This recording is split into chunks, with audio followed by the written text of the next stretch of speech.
It can be really confusing when you are putting forth all the effort only to have your connections fizzle before the third date. If that's happening to you, this is for you because there are some mindset shifts that are really critical if you want for those first few dates to feel fun and effortless and flirty. If you're new to my work, my name's Courtney Shand. I'm a relationship coach. I spent the last 5 years coaching women, and now I have shifted into coaching mostly men because in hearing the conversations that women were having, I knew that we need to be able to talk to each other in a way that feels really good. A lot of the work that I do with men is actually translating from a feminine perspective what's happening and how they are being received. This is something that a lot of women don't have the language to share with you or aren't in a space where they're able to articulate it in a way that you can hear clearly. This is the difference between someone who's trained in coaching and talking to your buddy's wife, because I can see kind of a higher perspective of what you're wanting to create and help you get in the right headspace so that you can naturally act in a way that would set you up in that. Today, we're going to be diving into 2 mindset shifts that you need to make to allow those connections to go beyond the third date. The first one is going to be your tendency or habit to get stuck in your head. And the other one is wondering what she's thinking about. These 2 are really critical because not only do they keep you out of the present moment, they keep you stuck in these kind of anxious loops. And that's not great for flirting, because if you go back and watch last week's video, you know that flirting is essentially just playing with the other person. You want to be in a playful, unattached, kind of letting things unfold mode instead of really focusing on getting to a certain destination. And that's really difficult when you're spinning in your head, worrying about what they think about you. Did I say that right? Is she having fun? All of those thoughts are really normal, but we want to make sure that we're grounded in that moment so that you can respond correctly in the moment. The first one that I want to tackle is this habit of overthinking. My clients tend to be really great at problem solving. This shows up in their work life, and they're really good at taking charge and really leading in that way. And yet when they show up to dates, this mindset is going to get in the way. Because remember, when it comes to flirting, if you go back and watch last week's video, flirting is all about your ability to play, to shift out of work mode and into play mode. We want to be in this adventure with the other person, and letting it unfold is part of it. The way I would want for you to think about this is, how would you be showing up if you already knew that she liked you? If you were thinking, she likes me, how would you be showing up? Could you allow yourself to relax, drop out of your head, stop worrying about what to say next? You might be a little bit more able to be present in your body in that moment if you already knew that she liked you. The really good news is the more you practice this mindset, the more relaxed and flirtatious you will be able to be. And this is one of the biggest keys to allowing your connections to unfold beyond the third date, is you being present enough to guide the conversation, to play together, to make it something that's enjoyable and co-creative. That is what the type of woman that you're looking for is wanting to create with you on a date. So here's what I want for you to remember. You're here to play together. I talk to my clients a lot about shifting into adventurer mode, out of this like hunter warrior mode that you're in all day at work, and into adventurer mode. When you're stepping into an adventure, you don't know how it's going to end, and that is part of the fun. If you want to go back and watch my video about the mindset shift that you need to make to keep you out of the friend zone and approach women with more confidence, go back and watch that video, because I talk a lot about shifting your energy in that moment just by shifting how you're thinking. The other part of playing together is actually learning to respect the space between you. These are all kind of building on each other. So if you want more about that, go back and watch last week's video. But really respecting the space between you is important in building that sexual tension, because that's what's creating the dance. Her following, you leading. It is this exchange of playfulness that you're wanting to build. And you can only do that when you are able to see and be responsive to the space that's in between the 2 of you, finding where that comfortable amount of space is for her, and leaning in and kind of playing with the distance between the 2 of you. Again, how would you be showing up in space if you knew that she liked you? If you knew she liked you, you wouldn't have to constantly be closing the gap and trying to create this spark. You would feel a little bit more natural in, does it feel good to get closer to her right now? Do I want to lean in? Do I want to just relax and open some space for her to share more in the conversation? That's going to feel a lot more intuitive when you're coming from the headspace of she likes me. And the last piece of this is actually knowing what it is that you want. Knowing what you're there for is so important. Otherwise, adventuring becomes just an endless adventure. And I think a lot of my clients who are very focused on creating a lasting relationship, they know that they want that in their mind. Sometimes I think resist dropping into adventurer mode because in their mind, that means that they're not going to get to their destination. It's kind of an either or mindset that they have. And so what I want to offer is that the adventure along the way, you still have to know what destination you're ultimately wanting to get to. And yet the path of getting there might look different than what you think. And that can be just as fun if you're open to letting the steps fall in line as they do. This is where one-on-one support can be really helpful because I do have a whole process of leading men through getting the clarity of what you're actually looking for in a relationship dynamic, what type of partner would be most suitable for you so that you can refine your search for that. And then also how you're showing up in that dynamic, what you need to bring out the part of you that you really want to highlight and have celebrated within that relational context. So it's still very okay to know what it is that you are doing here and what you want, what's a yes and a no for you. Those are still going to be your guardrails that allow you to drop into the moment.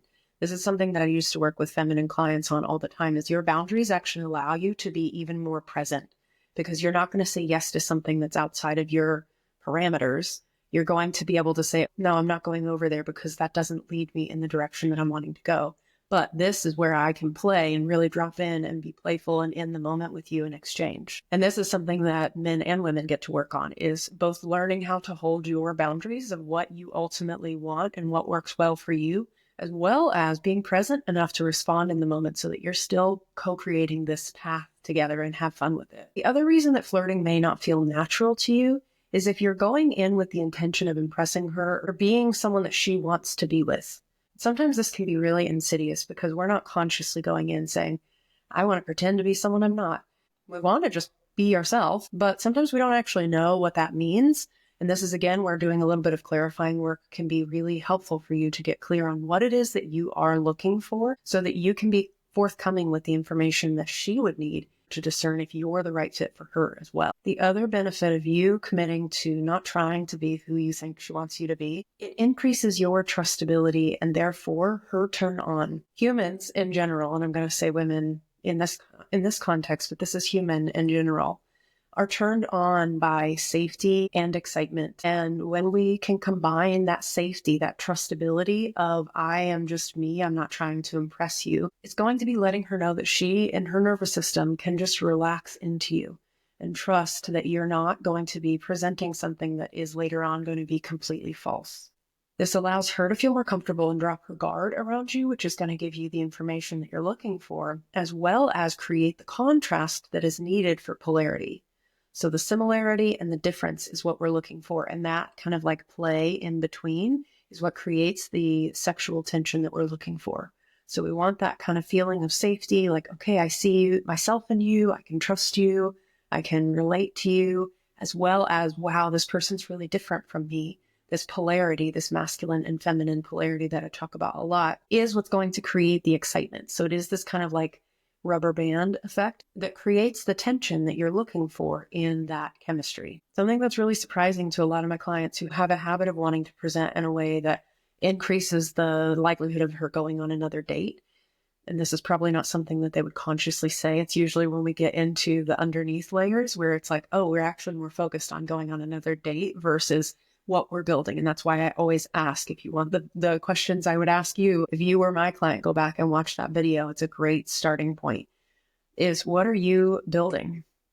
What is it you're wanting to create? Because when you have that clarity, you're going to be willing to say no to things. You're going to be presented with opportunities to create contrast. Contrast can be exciting. It can be exhilarating. It can create that polarity piece. Because if the feminine is about like connecting and harmonizing and coming together, the masculine is about distinction and clarity and this or that. And it's the joining of the two. Obviously, we all have a little bit of both. It's not like one of us is completely amorphous and the other one is super rigid. That's not going to be a healthy dynamic either. But to know that you're allowed to create some contrast. If it's true for you to say no to something, give her the information she needs. It's actually going to increase your trustability as well as that contrast that she's looking for to create a little bit of polarity with you. So it can be really sexy when a man is willing to own his truth and own what is reality for him and the way that he sees it.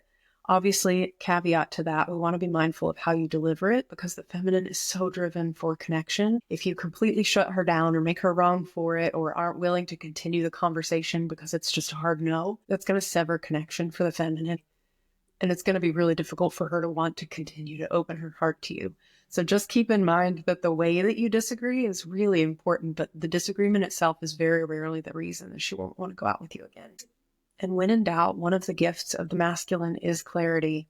And when you see something happening that you have some questions about or that you just want to acknowledge because you've seen her body language shift, her face shift, or maybe she's a little bit less forthcoming in the conversation, she's kind of like withdrawing a little bit, something that you can do is just acknowledge it and say, hey, I noticed something shifted. I want to just check in and see how you're feeling. And it can be a really flirty way to re-invite her in the conversation, especially after there's been some contrast. If this is something that you struggle with, I am teaching a masterclass at the end of March. It's designed to help you make moves like you're unrejectable. And part of flirting is having that confidence to really put yourself out there and play a bigger game. When we hold ourselves back, and I say we because this is men and women that do this. This is something I've had to heal. I've worked with female clients on as well as my male clients. And when we heal that relationship to how we perceive rejection, we're able to stay open in moments that feel high stakes, where we would normally just shut down and sever the connection. When we can stay open, it allows the connection to not only continue to build, but actually increases the sexual tension as well, because it increases our partner's ability to trust us. This is again true for man and woman. They show up in different ways, but when we are able to see things clearly and not through our own past and how we've been rejected in the past and how painful that was and us trying to prevent that from happening again, when we can show up to the connection and just take a step back, instead of closing it down, running away, shutting off, or letting things go flat, we're able to sustain connection. And the longer that we can sustain a good, healthy connection, it opens up space for sexual tension to continue building. It opens up deeper emotional connection and really sets the foundation for a long-lasting, polarized dynamic. And that's what most of my clients are looking for. If that's what you want, I'm going to put the link in the comments below. Feel free to check it out. I have space for one-on-one support as well if you want to really get out of your head, get some clarity about what you're looking for in these connections and be more effective when it comes to dating. I love helping men sort through that. And if you're like, I just want to try on some mindset shifts first, get the dating codes. It's literally like case-by-case scenario of the most common situations my clients find themselves in. I'm coaching you just like this to shift your mindset so that you can naturally take the action that lines up with you being the most empowered version of yourself and often is going to create the best result. So I hope this was helpful. As always, let me know in the comments if you enjoyed this content, what other type of content you want to see on here. And if you want some extra support, feel free to check the links below. And I would love to see you in the masterclass. See you next week.